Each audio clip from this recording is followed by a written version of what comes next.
Bueno, mis amigos, se habla mucho de esta negociación que está haciendo entre la Autoridad de Energía Eléctrica y la banca en Puerto Rico, porque están buscando las formas de aplazar la responsabilidad del pago Y se dice mensual. pues que se puso un supuesto, ¿verdad?, supervisor. Unos dicen que es síndico, otros dicen que no es síndico, pero alguien que esté velando entre esas transacciones. ¿Qué piensa la banca? Aquí está Rafael Blanco, el comisionado de instituciones financieras en Puerto Rico. Rafael, ¿cómo estás? Bienvenido. Muchas gracias, buenas tardes a todos. Bienvenido. Bienvenido, gracias por estar estar aquí. Quizás la gente y yo mismo no conozco muy bien de qué se trata toda esta negociación.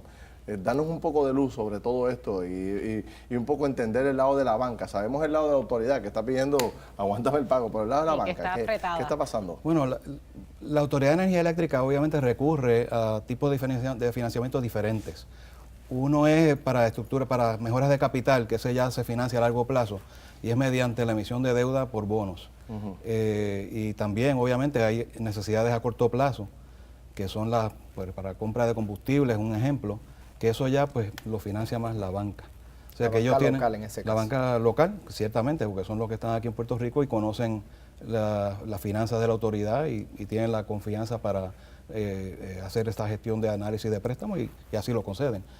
Pues las líneas de crédito que tienen con los bancos, que suman unos 670 millones de dólares, pues ya eso tienen cada su vencimiento. Las líneas de crédito vencen típicamente una vez al año y obviamente son varios bancos, posiblemente vencen en forma unos un mes, otro mes, y se han juntado todos estos vencimientos y ciertamente pues ante la falta de liquidez o necesaria liquidez para atender estos créditos, pues ha habido negociaciones para ver cómo se posponen y se justifica o se restablece un nuevo plan de pago.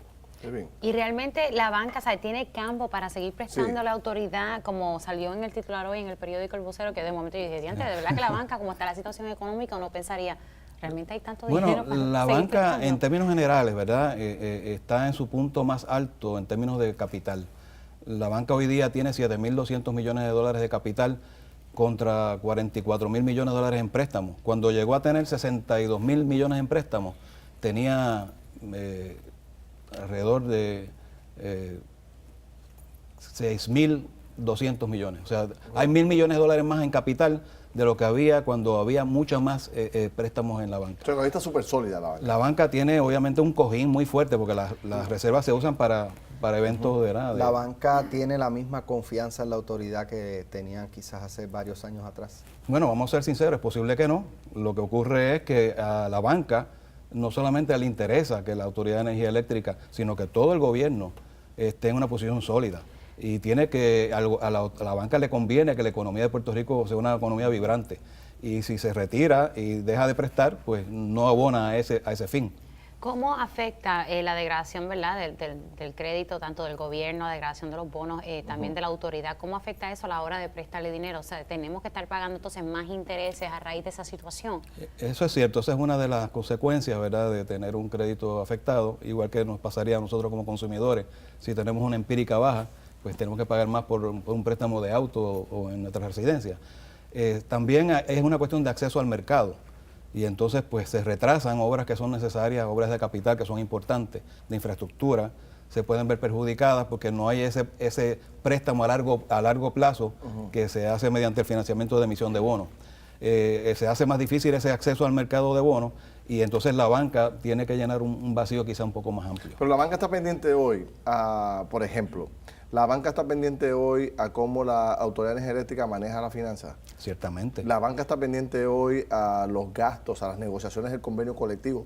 Todo eso usted lo está mirando ahora. Bueno, yo no formo parte de esas negociaciones porque yo regulo a los bancos, pero ciertamente una de las cosas que los bancos tienen que hacer y son mandados a hacer por las regulaciones bancarias es que ellos tienen que identificar las fuentes de repago, de dónde vienen, y para hacer eso tienen que hacer un análisis completo y exhaustivo de todas las finanzas. Como se lo hacen a un cliente cualquiera. Como se lo hace a cualquier cliente. Y obviamente en este caso ellos tienen que tomar medidas cautelares sabiendo que hay una debilidad mayor, pues tienen que asegurarse de que va a haber, la autoridad va a tomar unas medidas de disciplina fiscal para que puedan cumplir con sus obligaciones. Me muevo de tema brevemente. Entonces, si la banca ya tiene ese cojín que tanto estaba esperando, ya están un poco liberando un poco a esas restricciones tan grandes que había, porque aquí la gente dejó de coger préstamos porque ya la banca puso unas restricciones bien fuertes. ¿Se están liberando esas restricciones tan grandes y están siendo un poco más flexibles a la hora de tocar los préstamos, o todavía no ha llegado el momento? El negocio de la banca es prestar dinero, porque donde ganan dinero es en la intermediación, el margen de intermediación entre el costo de su fondo y lo que reciben un préstamo. Así que la banca siempre quiere prestar. Pero no por, es por la forma de prestar dinero es que se dice que hemos llegado a esta crisis. Bueno, lo que también, ocurre es que porque también estaban dando préstamos a personas que no podían cumplir. hubo excesos. Y los excesos mayores se dieron en el área de construcción de vivienda. Y ahí la banca perdió entre el año 2009 y 2010 cerca de 1.300 millones de dólares. O sea que, y básicamente hubo una exageración en términos de una liberalidad en términos de la concesión de crédito, y eso lo han tenido que corregir. ¿Se vislumbra que los intereses puedan estar aumentando próximamente o se mantengan en los 3, 4, 4,75%? Se está diciendo que según la economía de Estados Unidos siga repuntando, y así lo ha hecho, lo anticipable es que van a subir las tasas de interés. Y para ello entonces eso representa, para una economía como la de Puerto Rico, que está todavía en cierto grado estancada, representa un reto. Se viene diciendo eso hace tiempito y no se da. Pero oye. si la economía de nosotros no despega, se mantiene como va y Estados Unidos sube, estamos obligados a adoptar los intereses que la banca de Estados Unidos... Ese es nuestro mercado de fondos. No podemos... Ahí No, donde no puede dar recorrimos. un banco en Estados Unidos 1% y a cada otro banco dar otro más. A los árabes le compramos lo del petróleo, y a los americanos obviamente el dinero. Pero eso nos podría afectar, porque imagínense, allá suben los intereses y acá todavía nosotros estamos Por eso, tratando de que es lo que usted sobrevivir acaba de como... Eso es un reto mayor porque afecta a los negocios, la capacidad de poder cumplir con sus obligaciones, es más caro la deuda, o sea, todo en un entorno donde todo está subiendo de precio, pues el financiamiento también es un reto mayor y es un riesgo que estamos vigilando de cerca. Bueno, pues nosotros vamos a seguir mirándolo de cerca también, a ver cómo podemos seguir monitoreando esto y que la gente se mantenga al día de este tema y ojalá pues la autoridad pueda cumplir, ¿verdad? Ojalá. Y podamos echar para adelante. Todos esperamos eso. Sí. Gracias, Rafael. Seguimos conversando con Gracias. usted. Bueno, regresamos de la pausa rápido para hablar con una figura muy importante del pueblo colombiano que está aquí en Puerto Rico. Venimos con él rápido, eso nos vaya. Y usted puede ver Jugando Pelota Dura a través de la internet. Accese a sistematv.com y conéctese en su computadora, iPad o celular para así ver el mejor análisis sobre el acontecer diario.